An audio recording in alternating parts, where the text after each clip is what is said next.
Peuple de Dieu, chers internautes, salutations, paix, bonheur, prospérité, longévité, santé.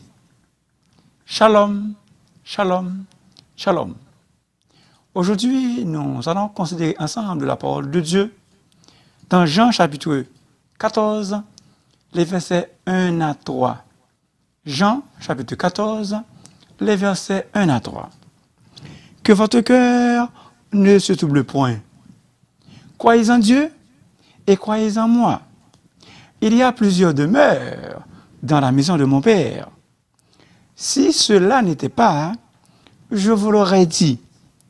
Je vais vous préparer une place. Et lorsque je m'en serai allé, et que je vous aurai préparé une place, je reviendrai, afin que là où je suis, vous y soyez aussi. Je reviendrai, afin que là où je suis, vous y soyez aussi.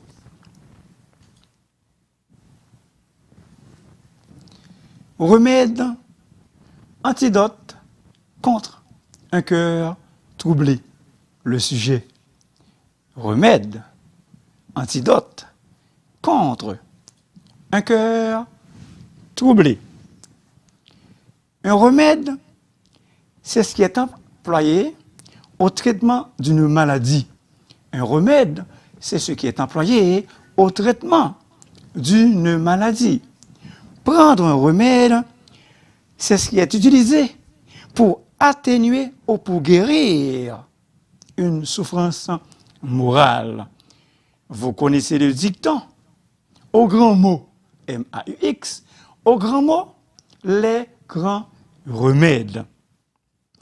Le vocable antidote est dérivé du grec antidotos, qui signifie contre poison. Un antidote est quelque chose que l'on prend pour combattre une autre chose. En fait, un antidote est un remède que l'on prend contre un mal ou une douleur morale. Jean 14 est reconnu comme le chapitre le plus réconfortant de toute la Bible. Cette péricope a été un grand réconfort pour l'Église de Jésus-Christ à travers des siècles. Et encore aujourd'hui, Jean 14, elle représente un grand réconfort pour nous.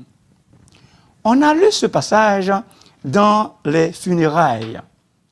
Et cela apporte courage, énergie, soulagement aux cœurs affligés, attristés et endoloris.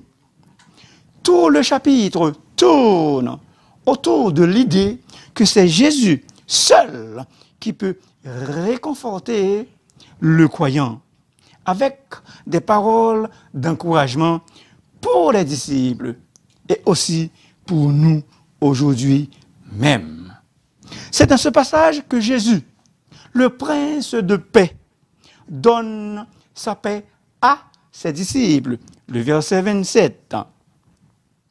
C'est dans ce passage, au verset 16, que l'on a la promesse de l'habitation dans le cœur du croyant. On a la promesse du Saint-Esprit, l'habitation dans le cœur du croyant. Il demeure éternellement avec nous. Garde le bon dépôt par l'Esprit Saint qui habite en nous. 2 Timothée 1er, verset 14. Selon Acte 2, il est descendu du ciel le jour de la Pentecôte. Le Saint-Esprit est le consolateur, le paraclet, notre avocat, quelqu'un qui est avec nous, en nous, pour nous consoler pour nous réconforter, pour nous soulager dans nos afflictions, pour nous secourir.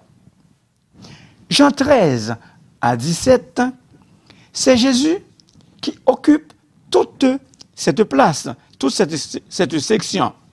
C'est un discours d'adieu. Tout se passait dans la chambre haute. Et par la grâce de Dieu, nous avons été dans cette chambre. Les disciples étaient complètement abasourdis, découragés, affligés, car Jésus leur avait dit qu'il s'en allait. Jean 8, verset 21. Qu'il allait mourir.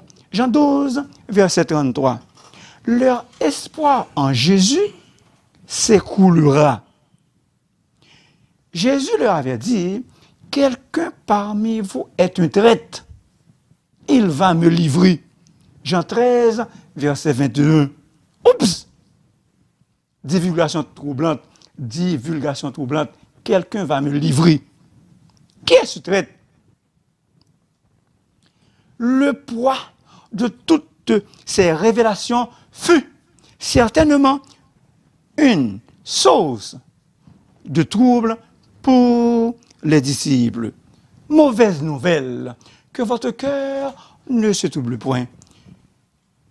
Que votre cœur ne se trouble point à cause de mauvaises nouvelles. Les disciples avaient de bonnes raisons pour être découragés, angoissés, mais quelles que soient les raisons, que votre cœur ne se trouble point.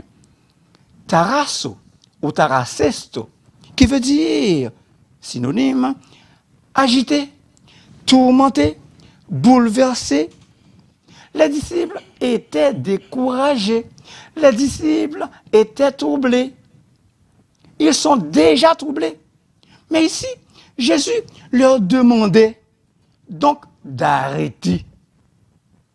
Jésus nous dit aujourd'hui d'arrêter d'être troublé. Que votre cœur ne se trouble point, ne s'agite point, ne se tourmente point. L'idée maîtresse, c'est que nous ne nous laissions pas engloutir, noyer dans le trouble. Que votre cœur ne se trouble point, croyez en Dieu et croyez aussi, et croyez aussi en moi. La foi, qu'est-ce que c'est?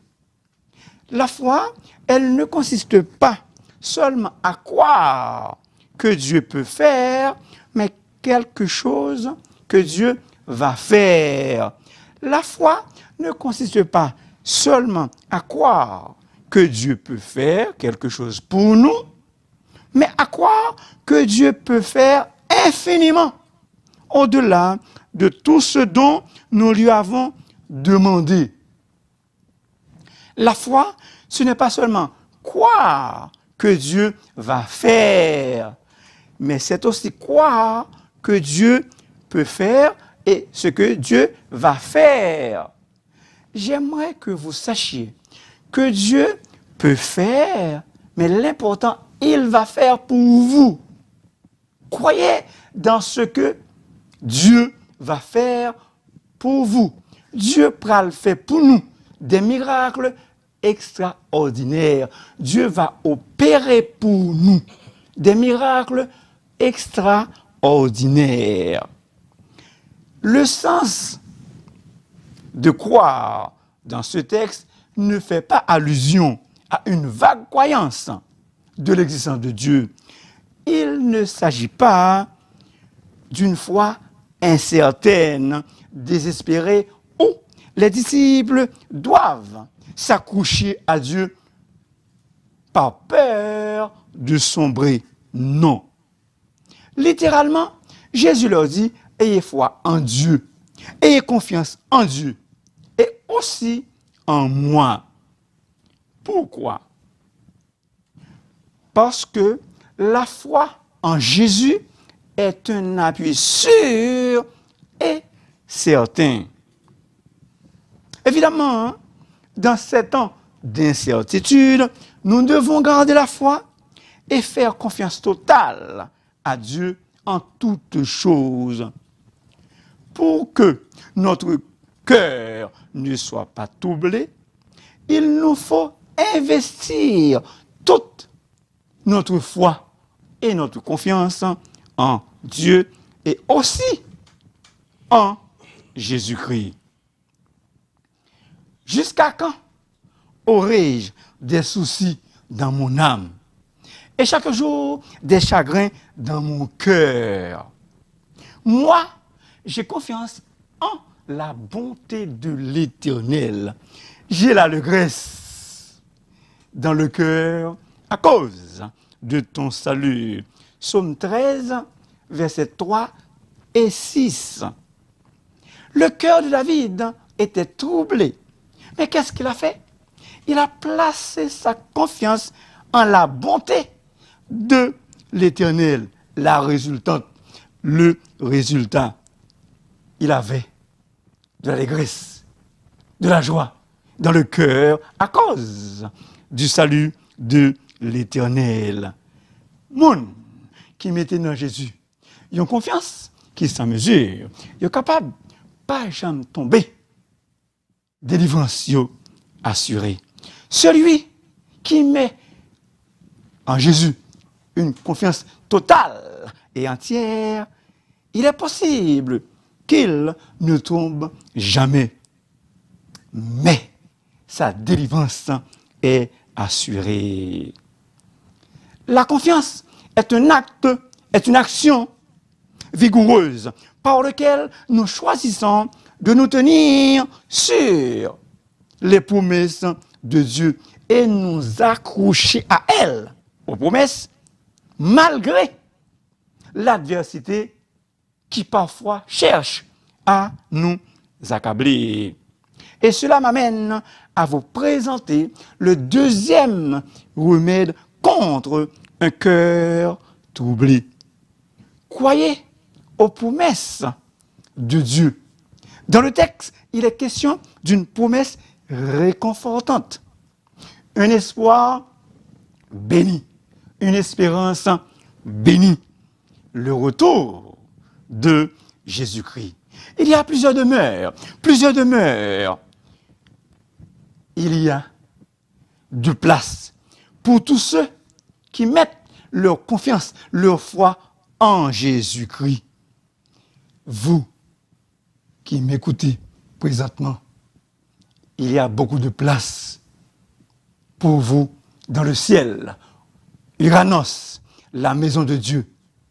Il y a beaucoup de chambres dans une seule maison, le ciel. Uranos. Vous qui n'acceptez pas encore Jésus-Christ, il y a de la place pour vous. Il y a encore de la place. La maison de mon Père, c'est le ciel. Je vais vous préparer une place. Et lorsque je m'en serai allé et que je vous aurai préparé une place, je reviendrai, je vous prendrai avec moi, afin que là où je suis, vous y soyez aussi. Quel puissant réconfort, quel merveilleux stimulant. 1 Thessaloniciens, chapitre 4, versets 16 à 18, parle aussi du retour de Jésus-Christ. Le retour de Jésus-Christ, cela est mentionné 318 fois dans le Nouveau Testament. C'est sans contredit, sans équivoque, de manière absolue. Jésus-Christ reviendra. Mais la question vitale, la question fondamentale, est-ce que nous sommes prêts? Les nations renient leur traité. Le monde serait beaucoup plus heureux si chacun tenait ses promesses. Même entre amis, on ne tient pas ses promesses. Et donc, il en résulte bien des tristesses. Mais la bonne nouvelle, c'est que Dieu tient toujours ses promesses. Et donc, nous pouvons compter sur lui. Ce que sa bouche a dit, sa main l'accomplira. Au verset 6, Jésus nous dit qu'il est la vérité. Tout ce qu'il dit est la vérité. Toute la vérité, rien que la vérité, pleine vérité. Dans sa parole, Dieu nous fait beaucoup de promesses. Elles sont certaines et véritables. Seulement 2 promesses. Invoque-moi au jour de la détresse, je te délivrerai et tu me glorifieras. Psaume 50, verset 15. Ce sont des choses que l'œil n'a point vues, que l'oreille n'a point entendues, qui ne sont point montées au cœur de l'homme, des choses que Dieu a préparées pour nous. Jésus est allé nous préparer une place, mais Dieu lui aussi, il a préparé des choses pour nous, des choses qui ne sont pas même encore montées dans notre cœur. 1 Corinthiens 2, verset 9. Les choses que Dieu a préparées pour nous sont bien meilleures que celles d'ici-bas. Quand vous êtes troublé, pensez, réfléchissez aux promesses de Dieu par la foi. Mangez-les, nourris-les. Ce sont des médicaments, ce sont des aliments spirituels.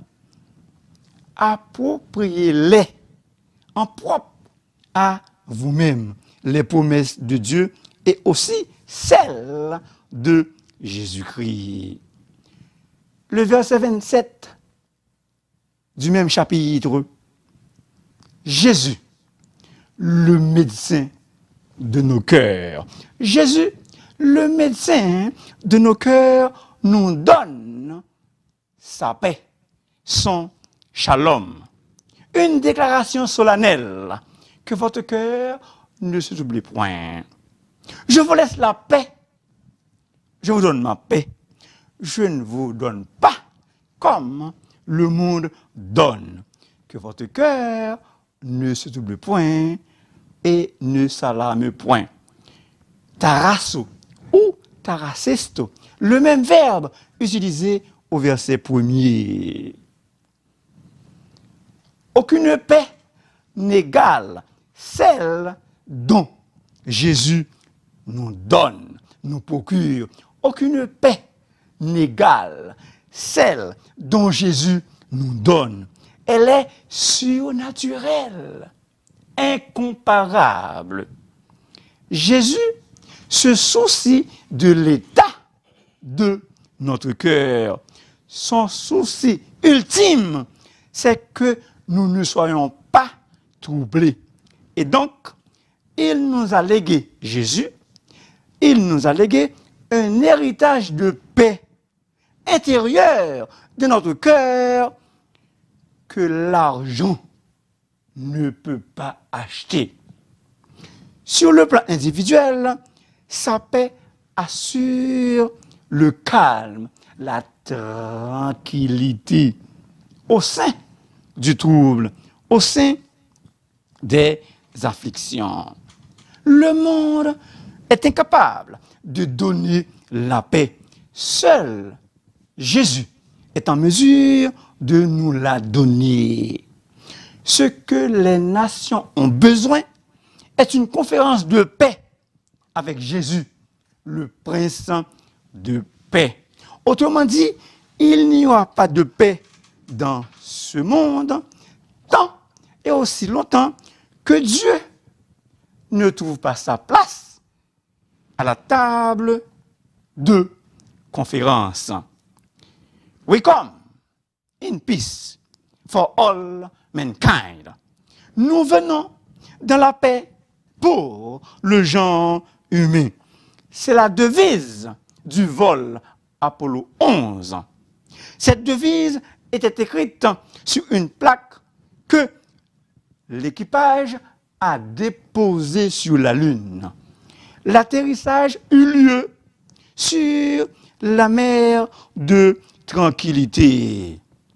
Armstrong et Aldrin ont trouvé sur la Lune une scène tranquille, paisible. La paix des cieux, ou bien la paix des lieux, n'a jamais été troublée. Pourquoi? Parce qu'il n'y a jamais eu d'humains qui y vivent. Reporté par Christian Victory.